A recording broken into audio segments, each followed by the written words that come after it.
55, 35. Okay.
Deep Blue has defeated world champion Garry Kasparov in absolutely stunning fashion.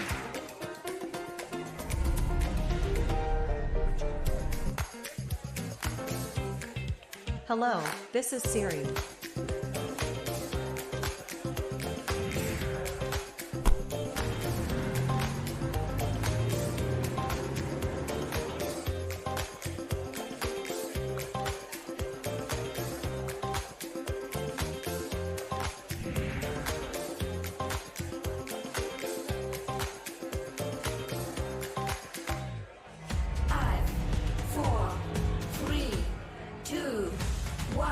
Welcome to the 2024 UT System Conference, Innovating Teaching and Learning in the Era of Generative AI.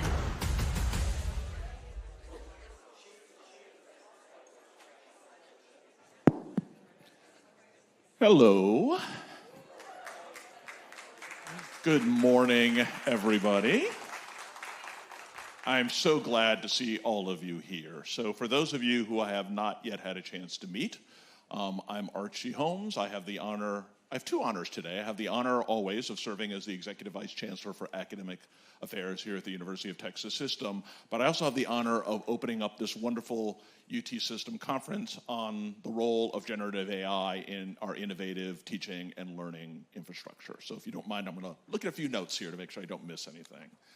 So As you all know, our system stands as a beacon of academic excellence.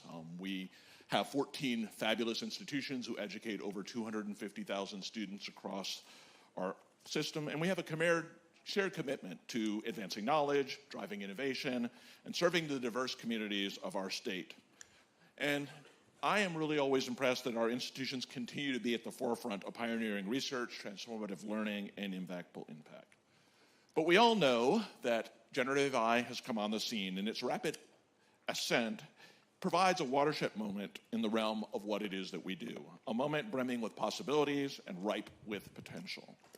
And within this context is why we convene to explore how AI can propel us forward in our mission to deliver world-class education to the students we serve and to continue to be that beacon of academic excellence. I'm deeply grateful for each of you for taking time out of what I always know are very busy schedules for coming here to San Antonio to participate in this important dialogue. I hope, my dream for this conference is this is a catalyst for transformative change, igniting new ideas, forming new partnerships, and paving the way for a brighter future for education through the power of generative AI. Now, none of this would be possible. None of us would be here, and I would not be standing on the stage if it wasn't the work for others. So I'd like to, at this point, recognize some very important people. First, we would not have been able to do this and have this wonderful venue available to us without the wonderful support that we always get from UT San Antonio. And so I'd like to thank President Amy, who I think for those of you who were at the reception last night heard from him, as well as the interim provost and executive vice president for academic affairs, Heather Shipley. I also want to extend my thanks to UTSA's academic innovation team for their efforts to organize such a high quality and engaging event. You already saw the video, the hype video that we had. I think we're in mark for lots of different things coming up.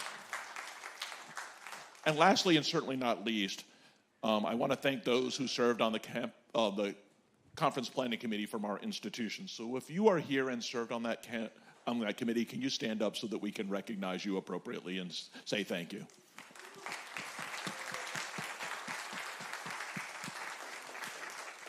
Again, team effort in what is one of the things that makes our system so great. So with that, let's embark on this journey together and with enthusiasm and a shared commitment to ensuring that the use of generative AI throughout our system leads to equitable outcomes for our students and helps us to achieve excellence in teaching and learning. So at this point, I'm going to pass it over to our conference MC, Melissa Vito, who many of you know, who will set the stage for this terrific program.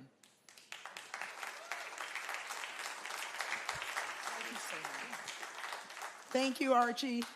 As you know, we wouldn't be here without UT System, and so I want to thank some people, but I want to welcome everyone, and thank you so much, those of you who flew in, drove in through the rain, and I know we have some people who are still on their way, but I thank you so much for being a part of really kind of one of the first conferences like this that's being kind of hosted by the system in the country. And so it's a pretty big deal, and I'm really thrilled that you all decide to join us on this journey. And so thank you to the program planning team, to the team that Archie just mentioned, and to our internal planning team, who are really a cast of tens who do the work of hundreds. And so really appreciate that.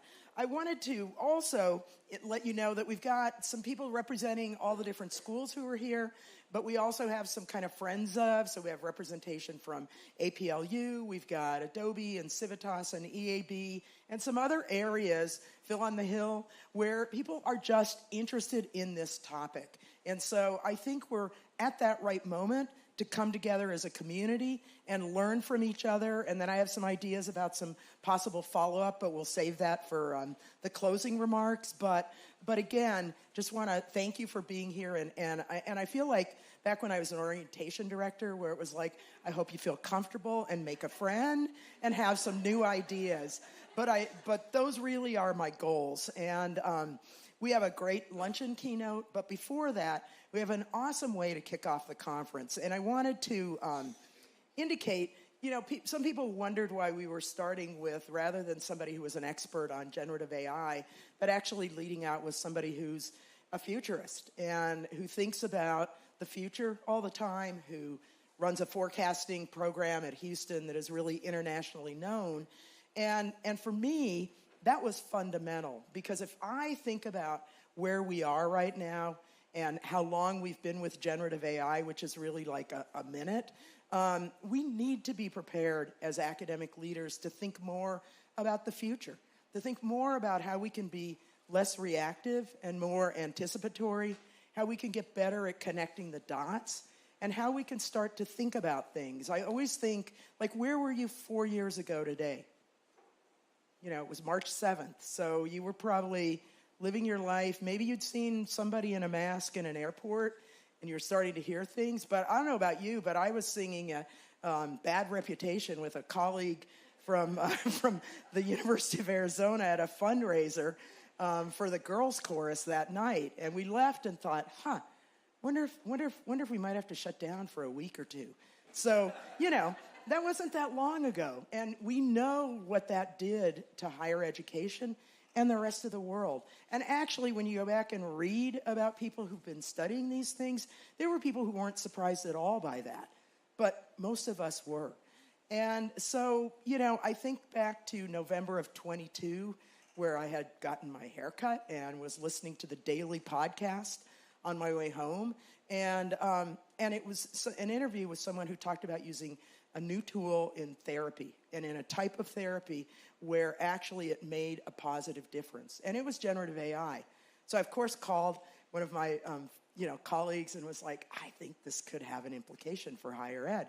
We should start thinking.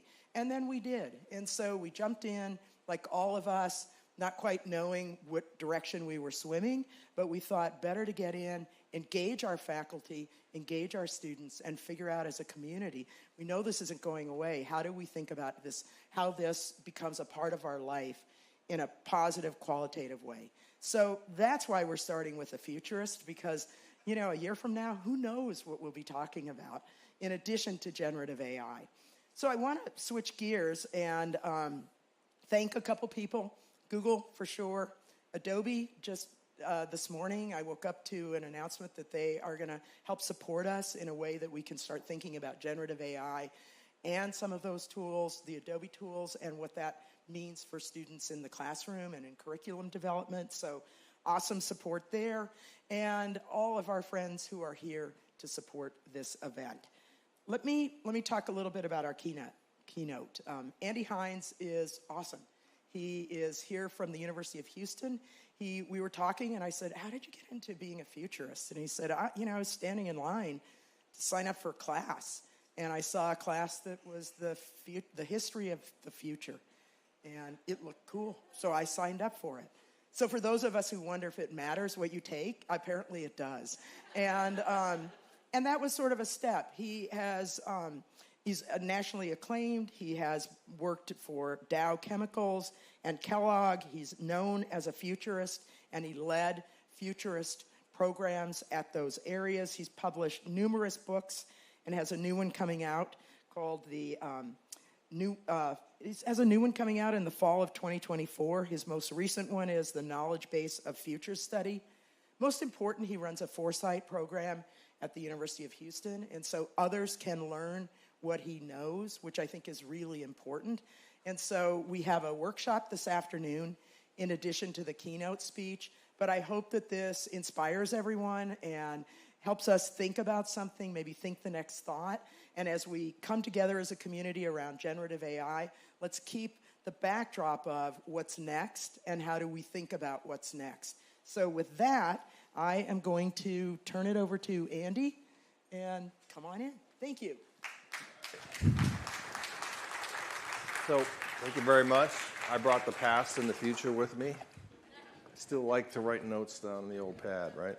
So, I think my message here today is we all think about the future, right?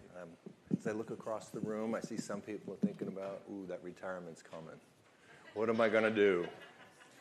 My plan is facial reconstruction surgery in a private island in a few more years, right? Or some people say, what's my major? Is my major going to be here? So we all do it, and really the only, I guess, the difference between futurists and what we call normal people is we have some methods for it, right? We have a structure for it. And what I want to show you in the next 45 minutes or so is some of the really simple tools and tips that we use that you can actually start doing right away. Okay. So one of the things is we think of the future as sort of like an exploration. It's uncharted territory. It's like an exploration. And if we still had uncharted physical territory, what would your first task be? To go map it. And so that's our first. When you're looking to the future, you say, what are my options? So again, if you're thinking of your major or career, what's out there? What looks good? Right? And there's a way to kind of map out that sort of landscape of possibilities.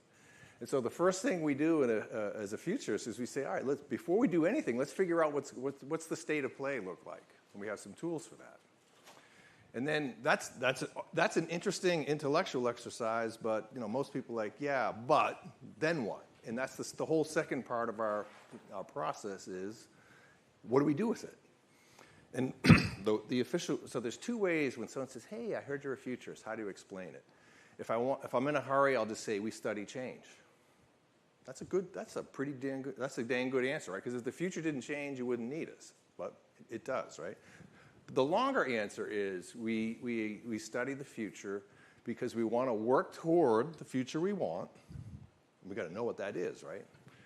We've got to avoid the futures we don't want, and there are some futures we don't want right now. I'm sure we all agree. And then sort of be ready for what's in between. That's what we do. It's a simple thing, right? Why aren't we doing more of it? I don't know yet. Of course, I think everyone should be doing it. No, I don't think everyone should be a futurist. I think everyone should be, I think the phrase was futures literate. Just have some basic idea, like how does this thing work? Can I understand the basic principles? Yeah, there's options and then choices. Okay, right?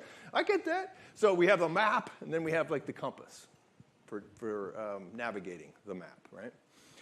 You may be surprised. I know we're in academia. There is actually a competency model for doing this work. I helped work on that a few years back, and we actually became the first accredited master's program in Foresight in the known universe. So even though it's a kind of, as we say, our stealth marketing campaign has been working to a T, we actually there is a little discipline, but it's small, it's fringy. There's 10 master's programs in the whole world. Right? So it's a little unique kind of niche-y thing, but we're kind of doing the things that I guess you should do, right? Competencies and accreditation. We have lots of different techniques. Yeah. But I would say when I talk to my professional colleagues, most of us have like 3 or 4 or 5 that we go towards. And one of the reasons I like to point this out, especially when you're new, and we've had a lot of new to Foresight clients in the last couple of years, post-pandemic. It's been almost nuts. We can barely keep up with it. Right? I was out in Alaska a couple of weeks ago with the Fish and Wildlife Service. It's like, really? You guys, all right, right? Fish and Wildlife. I don't know. And they were worried about the salmon, right? And that was. How do we get ahead of this? Because we can see the trouble coming. Now map out the possibilities and what are our options, right? So all kinds of interest coming in. And there's one of the things that comes up is there some sort of magic technique? If we just use this particular, and if you do ever go out and try to find a futurist to help you, I would just say buyer beware. If they're selling you the magic solution, it ain't there. It's like everything else. It's hard work. Now, again, you need to use good, solid techniques, right? But there's not a magic. There's no magic to it. It's just hard work. So this is funny because I had a reporter from the Financial Times come and wanted to spend a day with me to see how I came up with stuff. And he kept wanting me to do weird stuff. And I'm like, I'm sitting in the computer like doing searches. And then what? Do you go out and talk to people in a different way and provoke them? So, he kept, and I was like, oh, dude, I'm boring, right? I do research. And anyway, there was I tried to do a few, I put the top down in my car. I mean, I don't know, anyway. So, one of the other things to keep in mind, and obviously we're here to talk a little bit about AI, and I'm going to use that. We just finished a project on AI in local government for your friends or competitors, I guess, in Fort Worth. And so I'll use that as an example of like, how do we think about the future using AI, right? So one of the first things we like to do is set the table. Like before you go to the future, what's happening right now? Now, speaking of techniques, this is a simple but lovely little technique. Has anyone heard of the Gartner hype cycle before? The IT people? All right, good. Well, maybe not. I don't want to pigeonhole you, but typically they're big. Gartner's, of course, super huge in the IT space. So what they've done with this hype cycle is, I don't know, maybe 10 years ago, I'm not sure how old it is, they noticed a pattern that new technologies would come and everyone would go, wow, ew, right? And then they kind of fade and then just kind of go away. And so I think it was really a joke. They started doing this hype cycle and they published it. And people go, that's so cool. And now it's a thing. Like, it's a thing. The annual hype cycle, people are looking. All right. So what it basically says is you probably have figured, right? Now, generative AI, our topic today, 2022, it's at the bottom of the hype cycle. It's barely on the radar. 2022, barely on the radar. 2023, it's at the peak. I've never seen anything go so fast from barely on the radar to top. And what happens when you get to the top, folks? As you probably know, we get some smart people in here. There's usually one way, right? What's going to happen if it's not already happening, right? The hype is going to die down.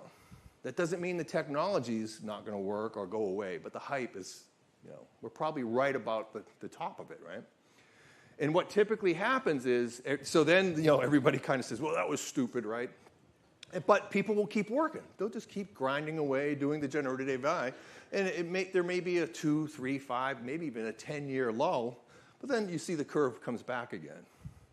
One of the best examples was e-commerce. I remember in the early 2000s, remember the dot-com bust? Right? Well, some of you, right, might have actually lived through it, right?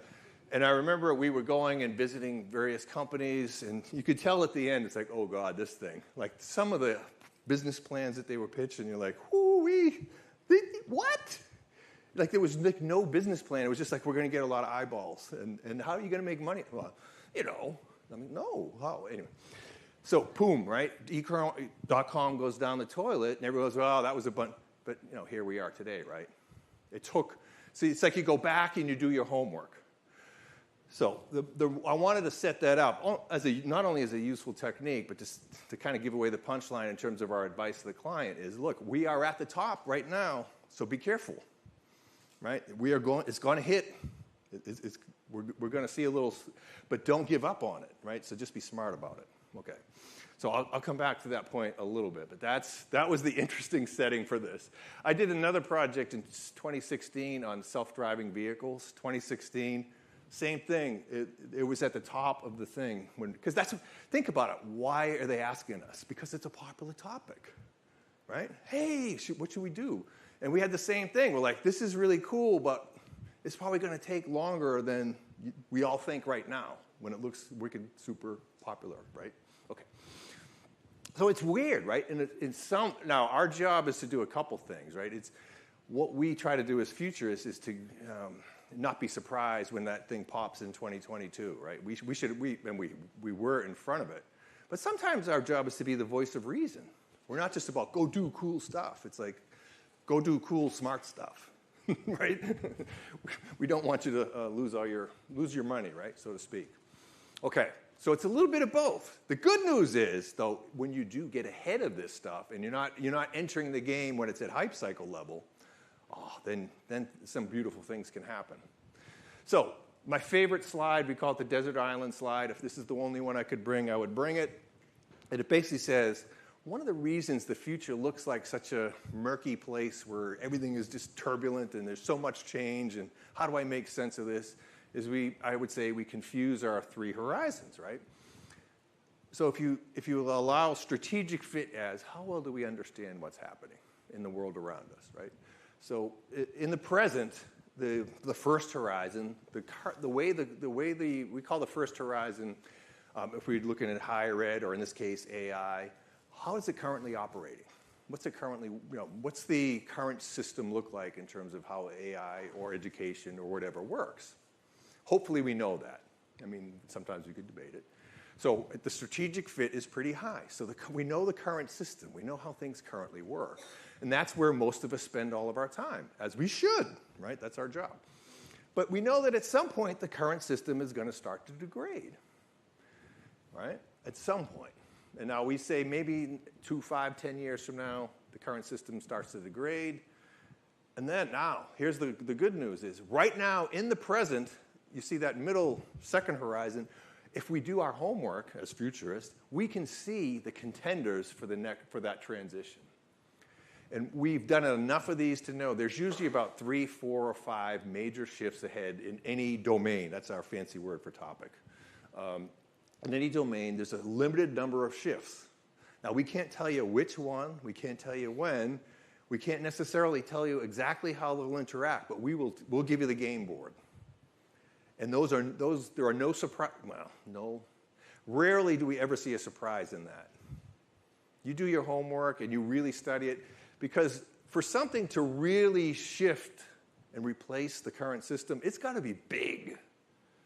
So those things, as we say, they don't come out of nowhere. They come out of somewhere.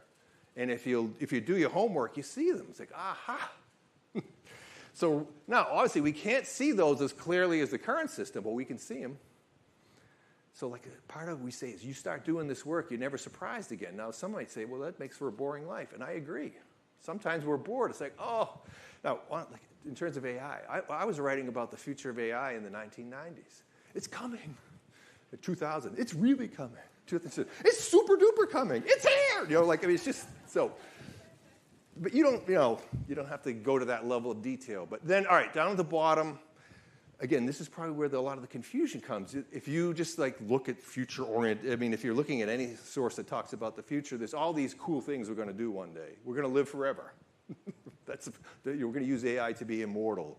We're going to use, my favorite is, every week there's a new story about plastic-eating microbes that are going to save the environment. Every week. And it's for years. And where are they? We still got the plastic. Where are those microbes? What are they doing? All right. So those Horizon 3, we call those the Horizon 3. So you can see the long-term future right now.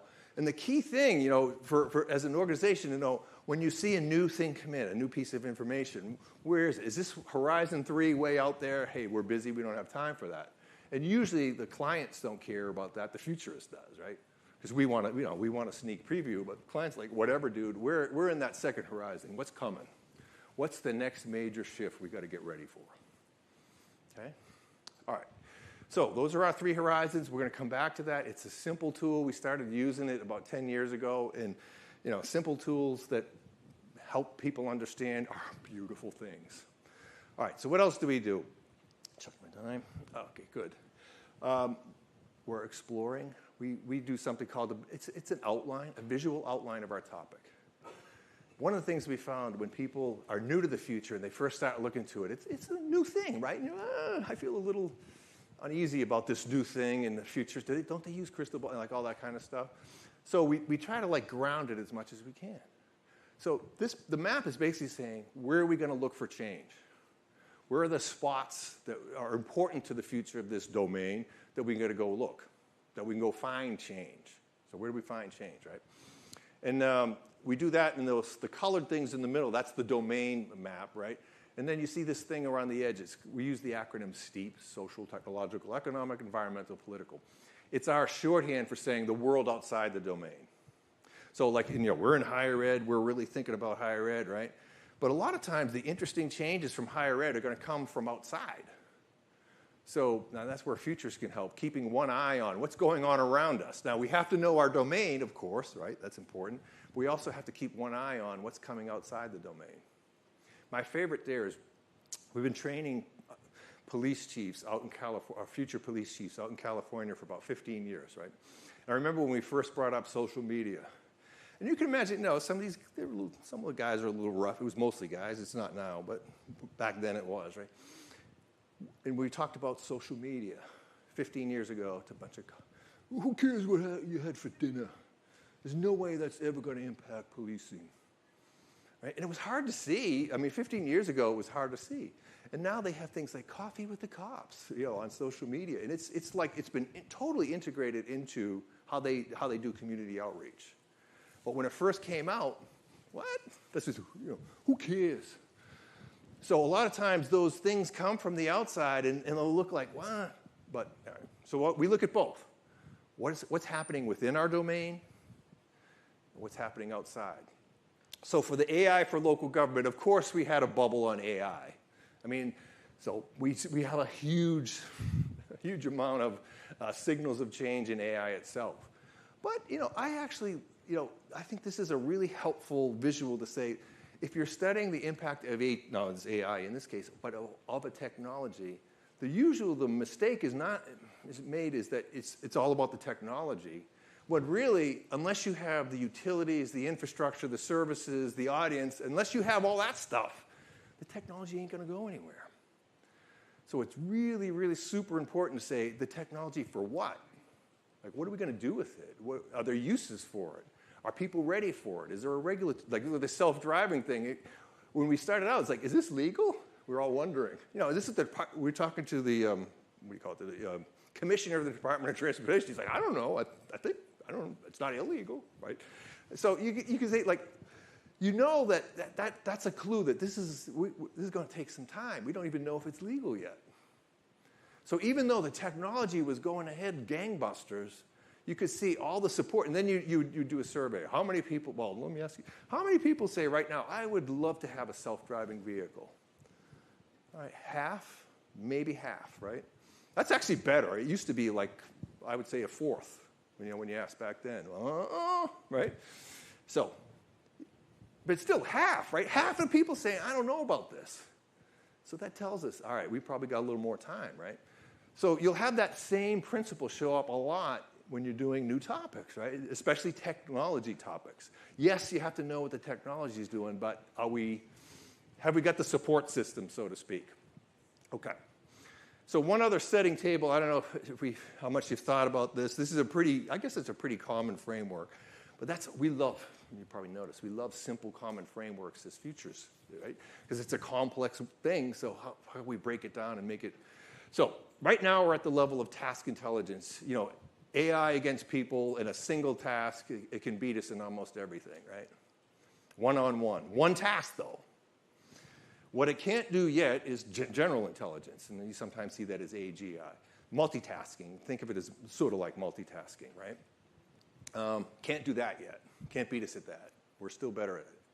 Now, there's a lot of debate now, so that when you kind of search the world of information, some people say the hypers will say, it's only 2 years away. Or if it's a promoter, somebody who's making it, we're 6 months from that. We're doing it in the lab right now. Watch out, just saying, right? The middle point of that is about 10 to 20 years. If when you do a large enough survey of experts, they say probably somewhere in there. And there's people on the other side of that say it's 50 years away. Right. Now, the last piece, superintelligence. This is where we start to get, this is Horizon 3 freaky, scary stuff, right? This Horizon 1 and 2, I don't think it's that scary, right? It makes sense. Multitasking AI, that's not so scary. But what one theory is once it can multitask, it's going to get wicked, if you from Boston, wicked smart. It's going to get wicked smart and go right to superintelligence, like just go way beyond us. Yeesh, right? Which, could be good or could be bad. But you see there, that's 30 to 50 years, and there are some people that say that may never happen, right? And now there's been a lot of surveys, a lot of experts, and again, they're very varied, and you can see like the middle points, right? 10, 20, 30, 50. So what are we doing here? Right? We have time. Even though it looks, the headlines now make us seem like we got to panic, we still have time. But we need to think about it, right? What would a world of superintelligence look like? We should at least be thinking a little bit about that, but probably more about the general level, right? Because that's 10 or 20 years in our life, probably in most of our lifespans, right? Okay.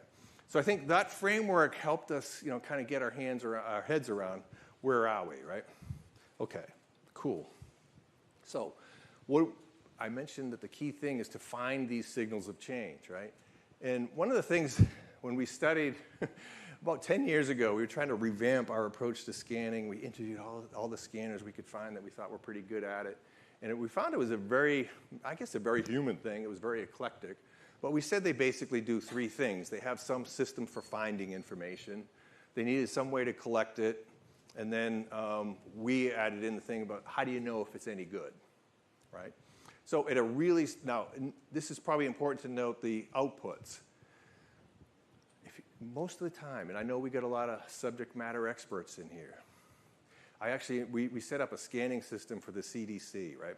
All the world's top scientists and all their things. And I'm like, this is going to be really hard for you all to scan because you're going to produce strong signals in the baseline scenario today.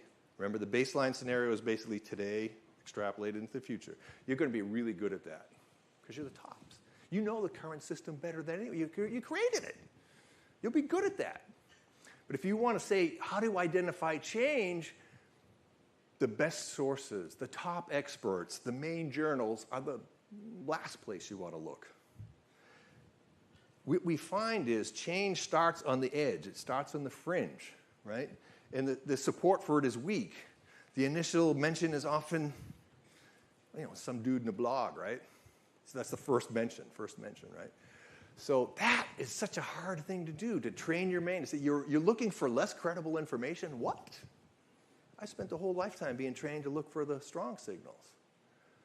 But we've done enough research around this to say it starts on the edge. Now, eventually, it has to get credible, right? It's eventually going to get to that credibility thing. But even the most credible thing today at its initial introduction was some crazy person said, I think we could do it this way. But we do it this way. And it's like basically it starts in the fringe and it kind of marches slowly towards the mainstream. And if you find something early enough, you can track the whole journey, and that's what we do. Now that I've been around for 35 years, I've lived through them. I've lived through a whole bunch of these. So 1993, they send me out. I'm not even shaven yet, I don't think. I still fairly am. They send me out to GM to do the future of intelligent vehicle highway systems. You're probably like, what is that? So back then, we thought self-driving would be like sensors and guideways in the road. And you drive over the guideways. So we had a whole workshop on how we could. 1993. So when you see that, 2016 was the hype year, right? How many? My math isn't good, but that's a lot of years. And so in the 1990s, we started goofing around. GM had this sort of experimental lab. I forget what they called it, where they were trying new ideas. So another example. 3D printing, which now I would say is in that second, maybe first horizon, depending on the application area, right? 1996, I did a report on the future of desktop manufacturing. That's what we used to call it. Same thing, right? So, and the list is like, when it first starts out, people are like, what? That's crazy. We couldn't do that. And it takes, that's 20, 30-year thing is not unusual, right? AI is actually longer than that. AI has been around for 50, 70 years, depending on how you want to put it. And it keeps improving, but it's a long journey. So that's the beauty of this. So the way that you get ahead of the future is you find those changes before they've hit the mainstream, while they're still in that fuzzy stage. So what we have to do, and this is what it's hard for experts to do, you see this signal and you go, well, I don't really believe that, but it's interesting, and I'm going to hold on to it. If you can do that, you can play the game. But if you go, I don't believe it, and I'm out, you're never going to find anything, right? So you got to be able to hold it, even when you just, I'll give you one example here, because I know we've got a lot of teachers in here. I did the cardinal sin. Some student comes to me in 2014 and says, I have this thing about tall wood skyscrapers. I'm like, well, listen, son. I give him the whole thing, right? I don't know about that, here, and, we have to analyze I'm giving him the whole thing. I think it's crazy, right? Because I had a bad day. And it's happened. He was right. He had spotted it early 2014. He was on it. And about a year later, we did a project for the construction industry where we did our scanning and we found it. And I had to go back and go, oh my God, the cardinal sin. I'm supposed to know better, and I did it anyway. So we all do that, right? So that initial thing, and it's that initial when you go, if you find yourself doing that, you might be onto something, right? Or you're afraid to tell people because they're going to laugh at you. That's that really early, right? Now, as it starts to mature, it's a little bit safer. But again, there's a pathway. Okay, what does that look like? So we gathered together our scanning hits. So when we did the AI piece, cool. We had about 300 or 400 little signals of change. It could be articles, YouTube videos, blogs, reports, whatever. Anything that talked about the future of AI that had an interesting signal of change in there, we'd capture it, right? Now, there's all kinds of these cloud-based gathering things. They're usually free because we're a virtual program, so our people are all over the place, right? I pulled a couple out that had education, as a keyword. You can see we had a bunch on that. Well, we weren't looking for education. We're looking for the future of AI for a city. Education is important to the future of a city, right? So it's something that we certainly thought about, right? And so the point here in doing this signal gathering is when we're later going to say, here's what the future is going to look like, people go, where'd you come up with that? Show me a crystal ball. It's like, well, no, I have crystal balls, by the way. I like them. And if you want to give them to me as a gift, I'll take it. However, we did our research. We saw the signals. It's not based on nothing. We say there's a chain of custody. So if we're telling you the future is going to could look like this, we didn't, now this is some imagination maybe, but we didn't just make it up. And you'll see. I'll show you the whole point of this to say that you can create literally a chain of custody for how we got there. Okay. So we call this the futuring piece. We're actually taking all of our research. I skipped some of it because we don't have a lot of time, but the scanning is one piece of that research. There's some others. And we typically say, all right, having done 4 to 6 weeks of research, which we did for Fort Worth, what are the major themes of change that come out from our search? So here we are in the AI space, right? Now, this is for local government.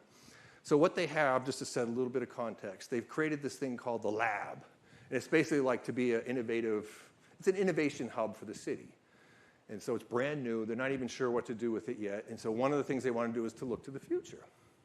So the first project, they said, well, AI is a hot topic. Let's go look at the future of that and see what that tells us. Okay. So we had the first bucket here was around all the kind of the main themes of AI change, right? So you can see some of them are pretty obvious, right? Friend or foe. There's a lot of. Let me just do it real quick. How many think AI is our friend? We have some friends. Oh, so not foes? Not too many foes? Good for you. All right. Well, you guys have been snowed over. No, I'm just kidding. I'm just goofing around. All right, that's a healthy attitude, right? Because it's neutral, right? It's how we decide we're going to use it that matters, right? So the fact that you think it's our friend means you think we're going to be smart about it, right? Okay, cool. So you can see we had some more stretchy ones, such as augmented humans. Whenever you talk about augmented humans, people get a little nervous, but for those of you with the artificial hips and it's happening. It's just happening slow, right? It's happening. It's going to get crazy. All right. The second. And actually, never mind. All right. The second group was about just the context in general for the city. What's happening in the city? So and the third one is around what kind of growth. Now, this is the one I wanted to talk about a little bit about. In Texas, we're in a weird spot. Besides Texas being a little weird, we are actually having a population boom. The rest of planet Earth almost is not. Right, Florida's another one. There's a few places that are growing in the U.S., but around the world, the general trend on population is down, except for Africa. Africa's still growing a little bit. But globally, most, like Europe and most of the richer countries, all the populations are already down. U.S. would be down if it wasn't for immigration. This is a little fun fact. China is on the verge, 30 years from now, a population collapse. There's been some estimates that about their population in 2080 will be half of what it is today. Because, the one-child policy, it just takes a while for that to kind of work through the system, and there's no kids. It's kind of hard to do that, right?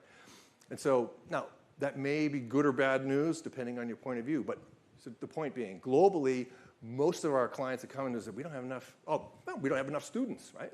Even in Texas, where we're still growing. You go up to the Northeast, they're in a sheer panic. They're going over a cliff. If you depend on enrollment numbers, you're just going, oh, okay. So a lot of this we're in this unique thing where we're actually trying to think about how do we handle all the growth. And I was laughing. I'm coming up here. Every time I drive to Austin, there's like this San Antonio, this amazing traffic construction. Everything's being rebuilt. It's like, again, you have other towns that are kind of shutting down, right? What's the decommissioning process? You guys are growing. Anyway, so we talked a lot about if that's the kind of, if we are growing, who are we attracting? And who do we want to attract? And I think one of the little interesting, the thingy doesn't work, country roads in Silicon Valley. Now, it's exaggerated just to kind of make the point, but like we have this sort of, mystique of cowboy culture. It's not really real, but we have it. We have a certain way that we are, right? Are we trying to bring in the AI people, if you will, the California expats, with a different culture? To be blunt, that's kind of what's going on. Is that what we want? Is that who we're, so in a sense, in terms of a future strategy, who do you want to attract? Are we okay if we're going to bring it, because they may not jibe with this cowboy culture? So we had all kinds of, tech cowboys and stuff like that. But, we try to imagine what does that future look like if you mix them together? Can you do it? Would that be So those are the kinds of questions that these drivers of change would suggest. So in terms of the challenges ahead, like I said, there's a lot of general trends that are just not so good, right? You got to put those on the table. So part of our job as futurists is not just to say, oh, here's all the wonderful opportunities for making the world better. We do that, but you got to say, and here's the challenges. And I will say that, having been through a lot of it, the last 5 or 10 years, the general trends have been much more negative than 20, 30 years ago. So, to me, that says there's the way that we look at this as futurists is, yes, the general trends are, but we're on them. We're talking about them. We know about them. Great opportunity to do something. There's a great opportunity for change. So that was kind of what we had. We had to put that on the table. It's all right. So here's some of the challenges ahead. What do you want to do? All right. And can AI help us? And there is, again, for those who said yes, there is some really good news in that. Right? We have some challenges. We have this cool technology. Might they come together? Indeed. So, but you got to put them on the table. I remember once having a client who, doesn't want to move. Did I shut it off? No. I think I lost my battery. Is there any way to change that from up there? Oh, there you go. Okay, so you changed it for me? Okay, cool. Yeah, the battery's out here. So I was working with this client, and he said, when I talked about a negative future, he said, well, we're a can-do culture around here. I'm like, oh, yeah, I understand that, but, you got to know what problems to fix. Yeah, but we don't like bad news. Okay, and so, they were out of business about 5 years later. One more example of that. I mean, this is the harsh example. We did a study for a U.S. public housing agency in like 2005. They said 12 issues influence the future of housing in America. And number 11 was, we called it a perfect storm. It was basically the subprime crisis. If all these things came together at the same time, it could crash the market, is basically what we said. Now, we didn't say that that's going to happen. We just said it's possible. It's one of 12 things that could happen. Take it out of the report. Now, that's when we know, they want us to take it out. That's the one, right? That's the one they need to be paying attention to. So if you find yourself in that situation, you're looking to the future, you identify an issue, and they say, oh no, that's the one. That's the one to pay attention to. Anyway, it's just a little tip. When you have the heat, what I call it, when you get some emotional heat around an issue, that's it. The worst thing is indifference. Whatever. But when people go, you got it. Okay. So we go back to how do you tell these stories about the future? You have a little, we use the term scenario. It's just a structured story about the future, right? And we come back to our 3 horizons and use that to kind of help us guide our way into the future. So the next 5 or 10 years, whatever it is, the current system, same rules. Now we say, maybe that'll keep going forever. How many people believe that we will go, the next 10 years will be pretty much the same as this 10 years, the last 10 years? Anyone? Sometimes we put this on the table just as what happens if we do nothing? It's like a starter. We're going to show you what happens if there are no major shifts. See, do you like that or not? Right? That's the first thing we do. Then you say, what typically will happen is, as that system starts to change, there's kind of 2 major pathways. One is collapse. The current system just kaboom, it blows up. call that collapse. The second, new equilibrium, is basically like new normal. It's a gradual approach. We start to change radically, and then we pull back. We see the pattern is actually looping. Like you start, right? And eventually you get to that transformation, the new system. Now I'm going to ask you guys. You don't have to, you just think it. What would you think would be the more common pathway to transformation? Would it be through collapse, or would it be through new equilibrium? We have to blow it up in order to build new, right? Gradual, or no. When I asked all my futurist colleagues, we thought collapse, right? You got to blow it up to build it new. Gotta. We did a study. We looked at 78 sets of scenarios. So like people like back in the 1990s said, here's the world of 2020. So we gathered as many of those. We found about 78 that we could kind of map to these archetypes and see what actually happened. Like what was the actual pathway? We found like half of one that followed the collapse track. It was kind of like it was murky whether it was collapse or new equilibrium. We found about 10 that were new equilibrium. We're like, what? And I think it's I think most futurists would say the same thing. The only way you can really build something new is you got to kill the old thing. And now we're wondering, so what happens when you killed something? What happens after collapse? We're not sure. Which is kind of intriguing, like, oh, dang. Like, what? So when you see these things so I'm writing some long-term work, and I'm thinking, ooh, I'm definitely I'm new equilibrium now. Let's loop our way into the future and not blow it up, because it seems like blowing it up maybe does just blow it up and we don't recover. Intriguing question. We want to dig into that a little bit further. So, all right. And we do two transformations, because that's usually how could the world be different? Like, what are the images of that? Okay. Oh yeah, can we go ahead? Sorry, I'm still. Yeah, it's weird, isn't it? Okay, so just as an example, like how one of the examples we did 2007, the future of knowledge work. We had a baseline about virtual teams, which seems so quaint now, doesn't it? But 2007, it was a little less obvious, right? A little less. Socially centric work was the advent of social media, networks, peer-to-peer, and all that stuff. So we said, yeah, that's a pretty good, that described what happened, right? That's the new equilibrium loop. And then we said we got to this whole idea of the personalized professions. For the knowledge worker, right? I'm going to tailor the way I want my job to be, and if you don't like me, I quit. And we know people are quitting in droves, right? Because they want to find a unique experience just for me. So we said that one followed that. And that's, like I said, that's the collapse thing. We just couldn't find examples of the collapse to transformation. All right, let's go ahead.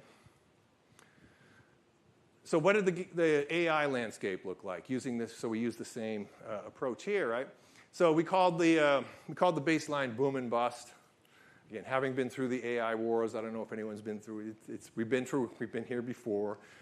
Here it comes, right? And then over-exaggerate, and it goes away, right? Okay, so the baseline, we said we think there'll be a lot of victims here that are going to spend a whole crap ton of money on AI and get burned. And then hopefully the smarter ones will take a more deliberative approach. That was our advice. What would the collapse be? Yeah, the collapse would be, and usually, especially with the tech stuff, usually one of the key reason why it doesn't work is we don't invest in the people part, right? We roll out this shiny new thing, and you're sitting there going, what? How do I use this? And you do workarounds. And 2 years later, they pull out the system. That's never happened in your system, right? Never. New technology rolled out, nobody used it, and then you quietly just kind of, ooh, how much did that cost us, right? We think that's the collapse. And then all AI is stupid. It wasn't AI's fault. It was just doing its thing, right? Okay. The new equilibrium one is, what we imagine there is there would be some like really cool application areas. And I'll show you some examples in a bit of that's already happening, right? Where they're mostly efficiency plays. Right? Most of the current useful examples are we can do existing things more efficiently, which sometimes means without less people, but whatever. The efficiency numbers are there, right? So we start doing efficiency, and then we say, wow, why don't we have AI make the decisions? Since it's done such a good job with the efficiency. And then we say, ooh, and if the technology isn't quite ready for that, then there's another backlash. So we start the journey to transformation. It ain't quite ready. We kind of pull back a little bit. That's the getting focused. The two transformations. So the first one, blue sky and AI, usually the transformations are happy, right? This is one where we use AI to improve people's quality of life. Amazing concept, I know. And it's a human-machine partnership, right? So it's basically saying from the get-go, and this is where we need to start making those decisions now, not just mass layoffs and then figure it out later. It's like, all right, if this is coming, how do we? Okay, that's the blue sky one, right? We're actually smart and we're intelligent about how we do that. The second one, safe and secure. This is an interesting one. It's basically saying, imagine a future in which it works, and it's in a sense, it's a surveillance society. And surveillance, if surveillance, I guess, was well-intended, it could be a good thing, right? Like when I talk to the folks at the CDC, they would love to have all your data, not because they want to watch it, but just because it would help them do better public health. Now, we don't trust the government and all that kind of stuff, right? But if we had it. So what this is saying is, let's imagine that we do. We use all the data. And we're actually running experiments. If you go over to the UAE, Dubai, Abu Dhabi, some of those, they are rolling this stuff out. And they don't care about the privacy stuff, right? They have different consideration set. So you can be driving down the highway in Dubai, right? And if you're speeding, the ticket pops right out of your cell phone, out of your smartphone. They're watching you, baby. Now, right? So what we're seeing, and that's happening. So I'm just saying, we've got a whole experiment going on that we can watch and see. Is that what we want? Because they're doing it, or they're on the road to doing it, right? And so in that one, we basically asked them, do you want, we asked our client audience, do you want that? Is that, and about half was, okay, we'll take that bargain, right? It's a bargain, right? You're going to get higher performance, but at the cost of your privacy. So we thought that was an important question to think about now, right? Okay. So, we go ahead, please. Thank you. We can just skip on to the next one. So here's some of the things. So again, you've heard the message that we've said. We've been down this road of new technology and trying to change everything a little bit too fast. So what's actually happening? And I can tell you, if I could give you one piece of advice about what to do with AI, it would be saying doing this list for AI in higher education. This is AI in government. What is actually happening today? Because so much of our fear, I think, is that we don't know, and nobody bothers to actually just write the list, right? And then you can roadmap it, go into the future. But what can it actually do right now? And you can see some of the clusters, right? And again, like I said, mostly efficiency plays. Make existing things a little better. It's not really, we're not into the new things yet, right? Existing things better, right? And so, we talked about some of these, and in the workshop, we asked us to say, out of all the things we could do right now, where would you like to go first? Anyone? Well, I'll just let you think of it. Where do you think, so this is local city officials, saying out of all these potential things we could do, would you have any guesses as to what they picked first? I mean, you don't have to shout it out, but traffic. How many of you had it? driving in, I would maybe agree. Anyway, yeah, traffic management. And I don't know if that is what they should do, but if I was launching an AI effort, I would say, what's a pain point that people have? And if we can introduce this new thing and it makes the pain point better, now, right? So let's say instead you decide, we're going to introduce this to make our travel reporting more efficient. Right? We hate travel reporting, and it takes us, we have to learn a new system. AI sucks, right? You blame the AI. Okay? So I think so having the knowledge, this is where it can do right now. Look around and go, we have that problem. Let's try it. Solve that. All of a sudden we're going, this is, I don't know. Automated street sweeping, I don't know. Do we need that? Maybe. Probably not a big pain point. Has anyone have you had any dinner discussions about the state of street sweeping lately? Maybe. So just be smart about it. But it can do all these things right now. Okay, go ahead, please. And then one of the things that futurists do. So that's today, right? Now, we're trying to help people come into the future gradually. But what else, so we try to think of the downstream consequences. So when we tell our stories about the future, we say, what are some of the key changes? Well, we have the virtual and the real together. If we had that, what would be an impact? And if that happened and that happened, and you kind of it's kind of like the 5 whys tool. You keep saying, and you go down the stream, and hopefully somewhere in there, you go, oh, that, right? We could explore new places in VR. Has anybody seen the ads with the new Meta ads? They're trying, right? What was it? They were welders, for the big welder audience. That you can train people to do welding on VR. I'm not sure I would have started with welding, but they're trying. Meta is actually rolling out a bunch of this stuff right now. Okay. So explore new places in VR. They must have done this, and they said, all right, let's try it, right? So as futurists now, we're going to look at those downstream impacts and see if we got anything, right? All right, so go ahead. We can move along. One more. So after we've created our 5 scenarios. We know what we can do right now. We've kind of brainstormed some of the potential downstream impacts. And then we got to kind of sit back and go, all right, what are we going to do with all this? So for each of our scenarios, we identify some issues, right? And then responses. Like what? All right, what would we do with it? And I'll show you what that looks like in a second. But you can see some of the examples here. Wearables as the new black is a little stretchy, right? AI wearables. Could that, maybe the automated street sweeper has an AI wearable. Marketing to avatars, that's a little bit of a stretch, right? How do you market to a bot? All right. But then we have where to start. Pick a pilot. Right? That's, again, going back to traffic.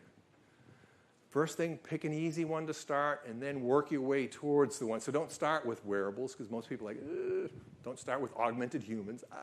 Right? But know that that's there, right? Know that that's there. Okay, go ahead. And then what we thought is one of our key recommendations for this new lab. So the new lab's trying to figure out, what do we do? How do we bring value to the Fort Worth? And the running joke was, how does this lower my taxes, right? That's what people care about. But we thought, we know that people are scared crapless about AI. Why doesn't the lab do some sort of a public, either a town hall, social media, but a roadshow in the schools, and basically say, here's what AI is all about. City of Fort Worth. We've studied it. We know it. Here's the applications. Here's what we're doing. Don't be afraid. Right? How many of you, when you talk, you're here, so you're ahead of the curve, right? Because you're actually sitting here wanting to learn. But so many people are scared of it, and they have no idea what it is. So, all right, not to beat that to death, but I think that's an easy win. Easy win. Okay, let's go ahead. Last set here is then, once we can go ahead again. So now we've said, all right, here's a couple of dozen things we can do, like little initiatives, projects that they can kind of decide to pick. And then we want to watch stuff. So you see my tall wood buildings have come back. One of the things, this is what one of the other projects, we haven't done this with AI yet, so I couldn't use that example. We scanned for the U.S. Forest Service for many years. I guess started in 2014. Identifying new changes for the Forest Service. And about somewhere around 2014, we found the vertical forest. I don't know if anyone's seen these, but basically you build nature into the building. There's one firm that does it out in Italy. We call it the Stefano's. So Stefano's firm in Italy has built about a dozen of these around the globe. It's a cool concept, so we were watching it. Now, as we look at the monitoring, we called it a vertical forest. You can say, oh, look, the vertical forest started in Horizon 3, and it's still there 6 years later. Because it's still just Stefano. Right? It has not gone into the mainstream. It's just still, as long as we say, as long as one company's doing it, it's probably, it's an interesting, but it's not time to, push the panic button, right? However, with the tall wood buildings in number 2 here, that actually did cross. After castigating my beloved student, shamefully, I really paid special attention after this to make sure I didn't goof it the second time, right? Now, and there's actually a tall wood building being built in Houston, maybe done, I'm not sure, but it was by one of the big mainstream architecture firms. So that is no longer just a fringy thing. So we say now it's an H2. Now it's not a mainstream thing, right? I mean, there's still very few of them, but it's not it's got into the consideration set in Horizon 2. Now we watch it and say, is there something? Now, I don't know if it's ever going to make it to 1, but it's made some steps in the journey. And so with all the changes that we identify, all the AI stuff that we're into, if we wanted to look at the AI wearables, we could just start tracking it. Watch. Okay, go ahead. Okay, we just use the, there's a way to do that, and we don't need to worry about that, so let's go ahead. All right, so my sort of last point. Let's see if I'm on. I think I'm good. Oh, yes, all right. Okay, so sometimes, now I've been very practical, right? How do you use, because most of the work is with clients, and you try to make this stuff useful. But, sometimes we want to think big, and there's a little side project. I've been thinking about what might the next system be after capitalism, right? And I think that's probably 20, 30 years away, probably, right? So 20, 30 years from now, what would be the next economic operating system? And have spent a couple, actually it's about 5 or 10 years now going through the same process, and I've identified three different scenarios of how that system could look. And the reason I say that is even though we want to be tactical and practical and useful, sometimes we do have to think big first, right? So we say, you got to know where you want to go, if you want to get there. So we're saying this project is just a way to say, all right, where might we want to go? And you can see the 3 images. One was sort of an environmentally driven one, the circular commons.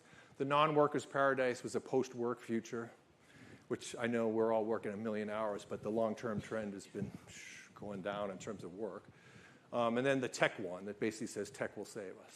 Those are the 3 images that I was able to find by doing, 10 years of research. What was interesting about what they said, what's a successful image? So when you look historically about guiding images that have led civilizations to great things, there's that emotional, spiritual, there's some grab there. It's not a plan. It's something that grabs you and says, I want that. Right? So to me, you always got to start with the I want that. It was just kind of funny because if we go to the next slide, a lot of times people want to start with the plan. I say, know where you're going first, then do the plan, right? If I had 2 slides to bring to the desert island, this would be the second one. And it was the people, well, it doesn't matter who it came from. They said there's really 3 ways you change a system. One thing you can do is you goof around with the numbers of the metrics. Change the rates, productivity rates, tax rates, things like that. It's pretty easy to do metrics, but in terms of effectiveness, does it really move the needle? Nah, not much. And if you're probably going, yeah, that's where we spend most of our time, isn't it? Absolutely. We're going to come in and change our productivity by 5%. Who cares? I mean, you know what I mean? Like that's what that is. We should do it, but if that's the only thing you're doing, you're not getting anywhere.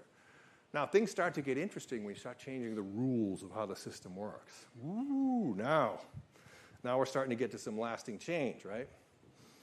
Okay, and then, but at the bottom, if you really want to change a system, by unquestionably the most effective tool, but also the hardest to do, is to change the paradigm, right? The mental model. And so what we've learned as futurists is you really need to be doing all three of these things, right? If you just do, so if I just came in and talked about big picture thinking, you'd be like, well, that was cool, and then you're like, I don't know what to do next, right? So, but you have that. Because again, so we don't know where we're going, right? If we don't know where we're going, so let's start there. We start with where we're going, and then you say, all right, now we've got to start influencing how this system works, and of course, yeah, we're going to change the numbers too. So I think doing those 3 things together, we got a shot. So if we go to the last slide here, I think we'll have a few seconds for questions. We got our dozen tips, and you can see I offer a money-back guarantee that if you do your Foresight homework, you will not be surprised. And that I believe that. And you can call me. Now give it 10 years, but and I've already told you that I'm going to an island in facial reconstructive surgery, so good luck finding me. But we've again, having been around long enough to see these systems start and then mature, it's like, yeah, you can see this stuff coming. And what a difference when generative AI comes and you're going, oh yeah, we've been looking at that, we've been thinking about that. We were thinking we could, we've already got a pilot ready for that. Boom, we're first ahead. Because it's so hard to do that. Now, this is what typically happens, right? It comes and everyone goes, what do we do, right? You get on that. Dude, 30 days I want a plan, right? And you end up doing something stupid, right? It's just the way it goes.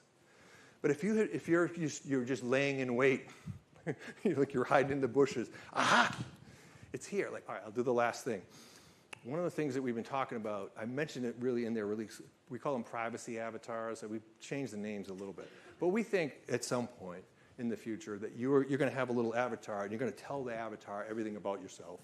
And it's going to be super duper secure. And you're going to do all of your shopping, all of your interaction in that digital space is going to be with your avatar. You ain't even going to go on, you're not even going to be in there anymore, so to speak, right? And so if you're an organization or even an educational recruiter, you're going to be recruiting to these avatars, not to the people. And so one of the things we got, how do you speak to an avatar? Just thinking of little things like that, but it's coming, maybe. It's coming. It's almost here a little bit. No, not quite, but it's close. So anyway, those are some of the things I'd be thinking about. So thank you very much. I am going to, some of you, I hope, will come back for the grand show where we'll actually do a little bit. We're going to play, it's not enough to hear it. We're going to actually practice at 3:30 to 5. So if you want to learn some of these tools, we'll do it then. I will give you, we have an opportunity for about 6 minutes of questions, if I am correct. Correct? 5 minutes. 5 minutes. You ask, I answer. I know everything. I know all. I'm not supposed to say that. But go ahead. Oh, thank you. Please.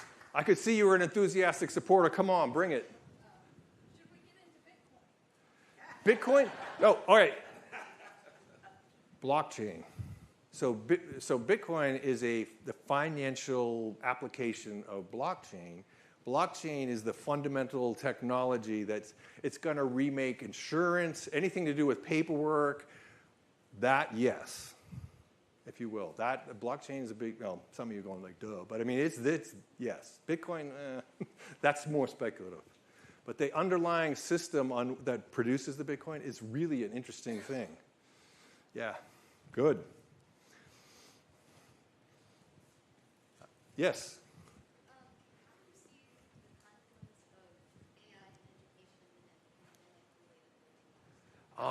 AI, the confluence of AI, pandemic, and education.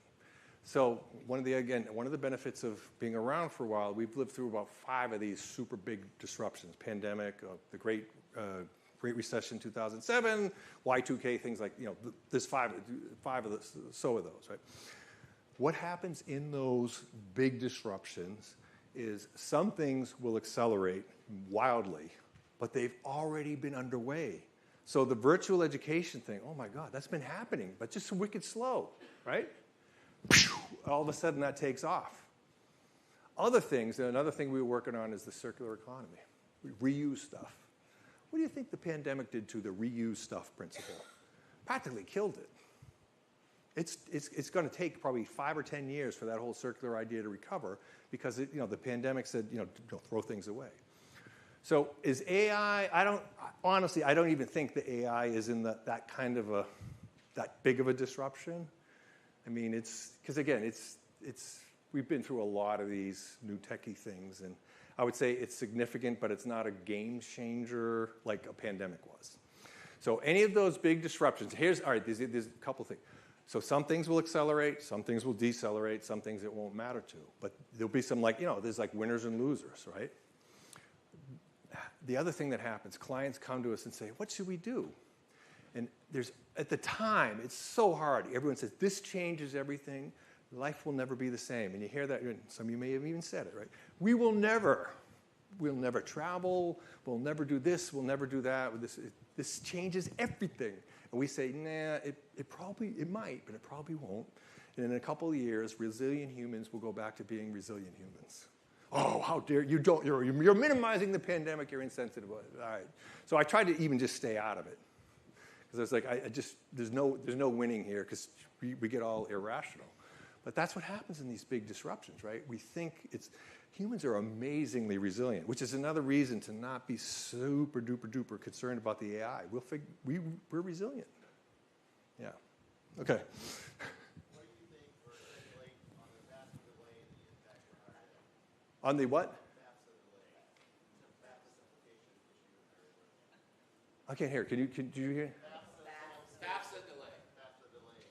FAFSA delay. What do I think about it? I don't know. Sorry, I really don't know enough about it to. Is it? Sorry. I mean, I'm a practitioner in academics clothing. Go ahead. Sorry about that. How do you foresight the computing power that it takes to innovate all kinds of technology, the environmental problems, climate change, and all of that? Well, so that's a two-part question. So how does Foresight help with the computing power and the environment? So one thing, some aspects of the future are more known than others. We know computing power has been basically doubling every year for the last 40 years. And while there's some argument about whether it will continue, generally, it's going to be a lot more. If it's not doubling every 2 years, it's going to be pretty close. So we know we're going to have the power, but then what are we going to do with it? And that's the human choice, right? Are we going to use it to make shopping more efficient, or like the sell board ape NFTs, or are we going to use it to solve real problems, right? So I think that's the choice that we can decide. But the power is going to be there. Power's going to be there. All right. I'm going to cut this off. We need to. Only because Andy's doing a workshop this afternoon at 3:30 in the Durango building. You could check your schedule. And so those of you who still have questions or things that you're thinking about, we're going to have another opportunity to learn from you and be able to have a conversation. So how about a big round of applause? Yay. Thank you. Thank you. And again, I want to thank our sponsors, Google, UT System, and the team of people who are putting this on, and remind you of a couple things. Academic Innovation has a YouTube channel, so this was recorded. You can go back and check it out and listen to it and see some other cool stuff. If you are posting on social media, we have a hashtag, which is #InnovateSATX. So that shouldn't be too hard to remember, but use that when posting on social media, LinkedIn, whatever you're doing. We have a lunch keynote, and the ending was kind of a perfect entry point to the topic that we're going to have at lunch. We have Isa Shea, who is part of SAS and SAS, and he works in actually innovation for good, social innovation for positive use of data. And so he's going to be talking a bit about data ethics, but really how this works, how this can work to the positive. And so great way to kind of jump off from that last question. And come to the workshop, and then we have a reception following immediately when we finish tonight at 5 o'clock, so you can come, connect with people, go grab dinner if you want afterwards. Although we'll have some food, and that will be in La Vaita. But we'll see you between now and then. And again, thank you so much for participating. Thank you for kicking us off, and go forth and connect. Conquer. All right.